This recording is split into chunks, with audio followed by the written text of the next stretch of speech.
Hello বন্ধুরা, তোমরা সবাই কেমন আছো? আশা করি তোমরা সবাই ভালো আছো। তো আজকে আমি একটু যাব বহরমপুর। আমার একটু শরীরে প্রবলেম দেখা দিয়েছে, তার জন্য একটু ডক্টর দেখাবো। তো যাওয়ার আগে ভাবছিলাম একটা ছোট্ট করে একটা ভিডিও বানিয়ে নিই, যেহেতু তোমাদেরকে দেখাবো বলে। ভিডিওটা দেখো, ট্রেনটা চলে যাচ্ছে, এটা চলে যাচ্ছে শিয়ালদা যাবে এই ট্রেনটা। তো তোমরা দেখতেই পাচ্ছ ট্রেনটা ধীরে ধীরে চলে যাচ্ছে। আমি ভাবলাম হয়তো একটু ভিডিও করে নিই, তার জন্য এখানে একটু ভিডিও বানালাম।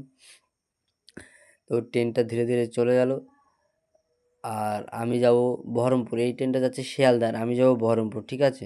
তো তোমরা দেখতে থাকো, ভিডিওটা দেখলে সম্পূর্ণ বুঝতে পারবে আমার কি সমস্যা হয়েছে। তো আমার একটু শরীরে প্রবলেম দেখা দিয়েছে, তো তার জন্য আমি যাব একটু বহরমপুর। দেখো আমরা বহরমপুর চলে এসেছি। তো আমরা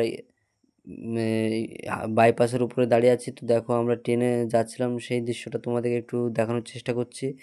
দেখো একটা সুন্দর একটা মুভমেন্ট, দেখো কি সুন্দর আবহাওয়া, একটা প্রকৃতির একটা আলাদাই একটা মজা লাগে। একটা প্রকৃতি দেখতে গিয়ে একটা আলাদাই মজা লাগে। তো তোমরা দেখতে পাচ্ছ ভিডিওতে কি সুন্দর একবারে আকাশটা মেঘলা হয়ে আছে, তোমরা দেখতেই পাচ্ছ। একদম সুন্দর আকাশ মেঘলা, একদম হালকা হালকা আকাশে মেঘ আছে। আর দেখতে পাচ্ছ কিরকম হালকা হালকা কুসুম কুসুম রোদ এবং হালকা হালকা মেঘ আছে। একদম দেখতে অসাধারণ লাগছে। তো আমরা ফাইনালি চলে এসেছিলাম। তো আমাদের এখানে একটা বন্ধুর আত্মীয় ছিল, তো তাদের সাথে দেখা করলাম এটা বহরমপুর বাইপাসে। তো এই ফটোগুলো কালকে ক্লিক করলাম, কারণ যেহেতু সময়ের সাথে সাথে সব কিছুই পরিবর্তন হয়ে যাবে। ফটোগুলো স্মৃতি হিসাবেই থেকে যাবে, অন্য কিছুই না। শুধু ফটোগুলো তোলা হয় শুধু স্মৃতি হিসাবে থাকার জন্য। কারণ যারা তোমরা ফটো তোলো বা সেলফি তোলো, তোমরা জানো যে ফটো শুধু একটা স্মৃতি হিসাবেই থেকে যায়, কারণ সময়টা ধীরে ধীরে বাড়তে থাকছে। আর দেখো এটা আমাদের টুঙ্গি সতীঘাটের ব্রিজ। অনেক দিন পর ব্রিজটা ফাইনালি হতে চলেছে, তোমরা দেখতেই পাচ্ছ।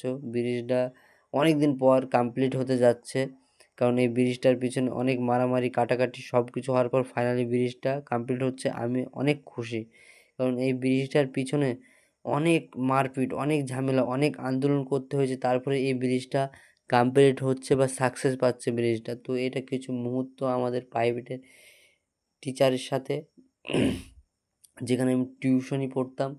তো এখানে বার্থডে টিচার ডেতে একটু কেক কাটাকাটি হয়েছিল, সেই ফটোগুলো তোমাদের সামনে তুলে ধরলাম। কারণ ফটোগুলো স্মৃতি হিসাবে থেকে যায়, অন্য কিছু না। ফটোগুলো থাকলে না তোমার একটা স্মৃতি হিসাবে থেকে যায়। তুমি 5 বছর পরে গিয়ে দেখবে না আমি একটা জায়গায় পড়তাম বা আমি আগে এরকম ছিলাম। সেই কারণেই ফটোগুলো তোলা হয়। তো সেই জন্যেই আমি এই ভিডিওটা বানালাম। আর ভিডিওটা ভালো লাগলে অবশ্যই একটা লাইক করবে এবং ভুল ত্রুটি হয়ে থাকলে অবশ্যই ক্ষমা করে দেবে।